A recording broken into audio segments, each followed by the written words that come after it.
नमस्कार. आज पुन्हा एकदा नवीन डिझाईन नवीन व्हिडिओ सोबत मी तुम्हा सर्वांचे खूप खूप स्वागत करते. मी अभिलाषा. चला व्हिडिओला सुरुवात करूया.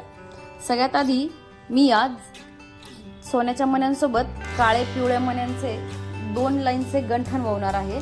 त्यासाठी मी सोन्याचे किंवा आर्टिफिशियल मणी तुम्ही तुमच्याकडे जे असतील ते वापरू शकता. माझ्याकडे हे मणी आर्टिफिशियल आहेत जे की 6 महिन्याच्या गॅरंटी सोबत येतात.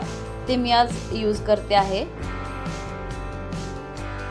काळ्या पिवळ्या मण्यांसोबत आज हे लॉंग साईजचे गंठण मी बनवत आहे. त्यासाठी सगळ्यात आधी काळे पिवळे मणी वळून घेऊन त्यानंतर सोन्याचे मणी 4 अशा आणि त्यासोबत एक काळा मणी आज मी यूज केलेला आहे. बऱ्याच जणींनी मला विचारलं की प्रत्येक वेळेस तुम्ही पिवळा मणी टाकता, त्यासाठी आज मी काळा मणी टाकून डिझाईन बनवलेला आहे.